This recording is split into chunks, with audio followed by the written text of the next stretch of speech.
Decisions, decisions, decisions. Decision making and the will of God.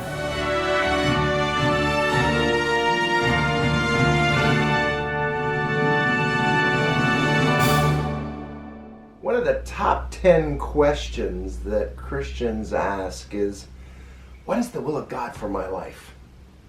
Do you have trouble making up your mind? Concerned about whether your decisions are consistent with God's will for your life? Well, you're not alone.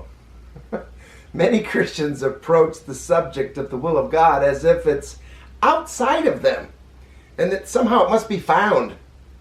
And they're afraid to make up their mind, fearing it won't line up with God's will for their life. A kind of analysis of paralysis. We all want to know God's will for our lives, but often the motivation in seeking God's will is frankly self-centered. Think of the question, what is the will of God? Now, you English teachers, what's the subject? Well, it's God. It's not you. It's God's will. It doesn't have so much to do with you as it does with God for you. Of course, my decisions are the expression of a spiritual character of the person that I give myself to, and I'm responsible for my choices.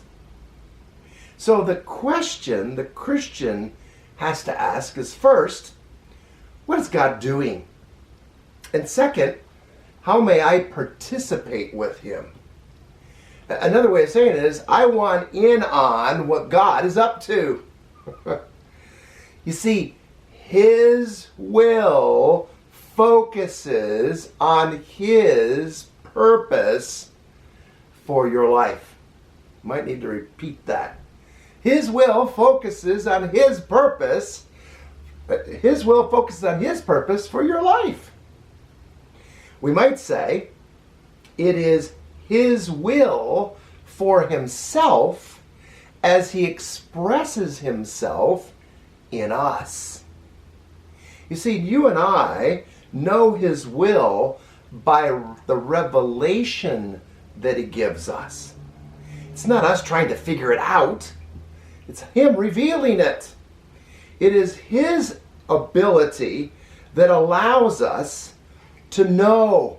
He's the one that's enabling us to understand what is the good and well-pleasing and perfect will of God. No wonder so many struggle trying to figure out the will of God. They're trying to figure it out. Romans 12:2 indicates that in order to prove the perfect will of God, we need the transformation which comes from the renewing of our minds. Now, who's the only one that can really renew your mind, change your mind the way you think about something? Well, I would suggest that that's God. The revelation or the vision of the major things of God's heart automatically imparts the ability to prove the will of God. You see, it's His dynamic life of His own desires that as we choose to participate, we experience the will of God. So you can see here that without revelation, we will be trying to figure out what God's will is, what God is up to. And with that kind of flawed thinking of attempting to find God's will for our life, well, that becomes a major pursuit that will wear us out and we'll never figure it out. We often look for some kind of indication or some kind of leading. It's almost like we're searching under every rock for the will of God. We look for impressions, or we're anticipating perhaps God's going to speak to us in some unique way. Some people look to dreams. We're often eagerly waiting for maybe an anticipated open door out there somewhere, and that's going to be the will of God. anticipating some spiritual sign from God, or somebody's going to, give us, some kind of direction, and that's going to be the will of God. Now, that's not to say that the Lord does not use various means to reveal his will to us, but many times we are seeking for something that has nothing to do with God's own will for himself in you. Beware.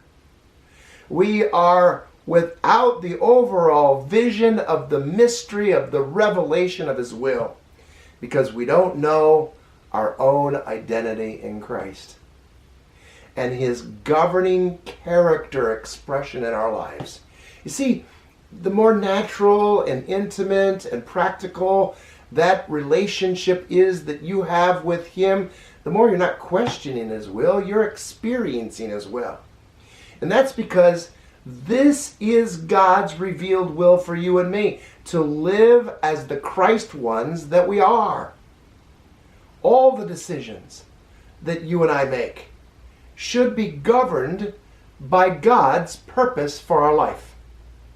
You see, you and I move within a sphere of knowing who we are in Christ. God designed us as choosing creatures with the intent that our choices would have necessary consequences, so that life would be comprised of decision after decision, choice after choice that we must make. That's the beauty of it. But what about indecision and the will of God? That's where so many Christians are paralyzed. Some people even seek avoiding decisions, lest they should make another bad one. The problem is that indecision is a decision. You decide not to decide. And such indecision results in aimlessness without direction in life. There's an old saying, you can't steer a ship unless it's moving. Indecision has costly consequences. You pay the price of giving away your freedom of choice because you can't make up your mind. This indecision can be the sin of omission, failing to make a faith choice. You see, there's no such thing as neutrality regarding the will of God. Either you participate with Christ, or your indecision is one of being influenced by Satan. You see, there is a fate that's worse than making another bad decision. And that's the failure to act as the human being that you are by making decisions. We can't opt out of the responsibility of decision making. Decisions must be made. Now, some believe that there's just this preset attitude about everything that God would have you to do. That the will of God is some kind of preset course for your life. And that you just have to do that or you're out of the will of God. I don't believe that's true. Because in embracing that kind of a false concept, what you're doing is you're sacrificing your God-given freedom of choice. The will of God, you see, is the expression of the character of Christ in the midst of whatever action, whatever decision that you engage in. Did you get that? His will is his character expressed through you. When Christ lives in you as a Christian, you simply make reasonable decisions of faith, and you allow Christ's life to be the expression of your behavior. You decide to allow for his character to be manifest through you. And so, if I could just put it in a nutshell, the will of God is Jesus expressed through you. So the will of God is deciding to agree or concur with his desire and purpose for your life. God designed you with the privilege of exercising your freedom of choice. It was Jesus who said in John 8:32, "And you will know the truth, and the truth will make you free."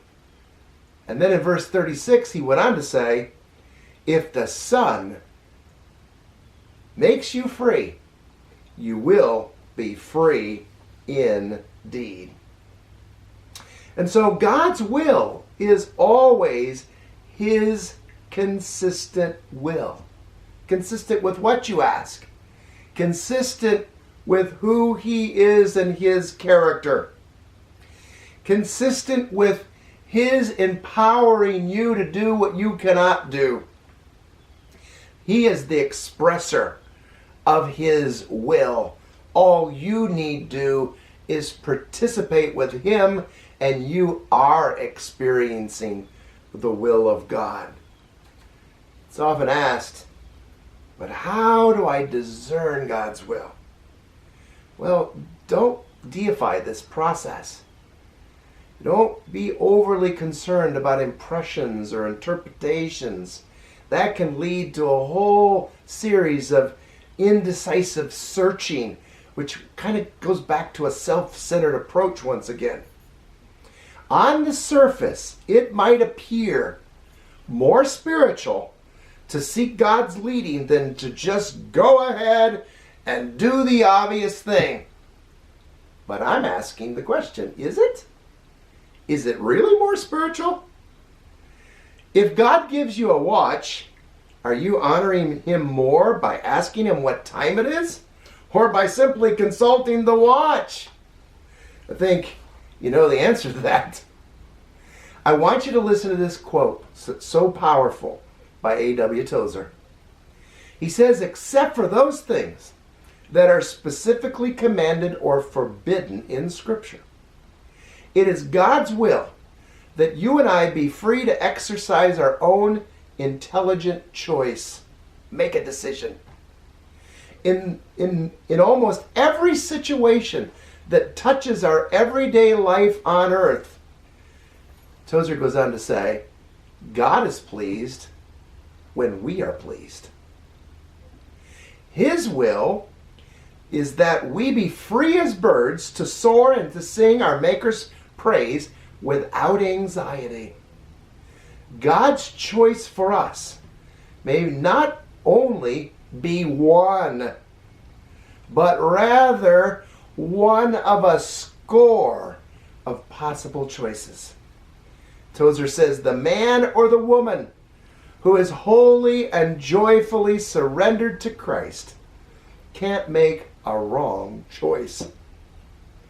Any choice will be the right one." End of quote. Wow, I know some of you are going to struggle with those statements. But it's very similar to what Augustine said many, many years prior.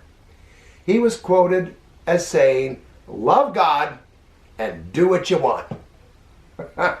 You see, the will of God requires us to make decisions.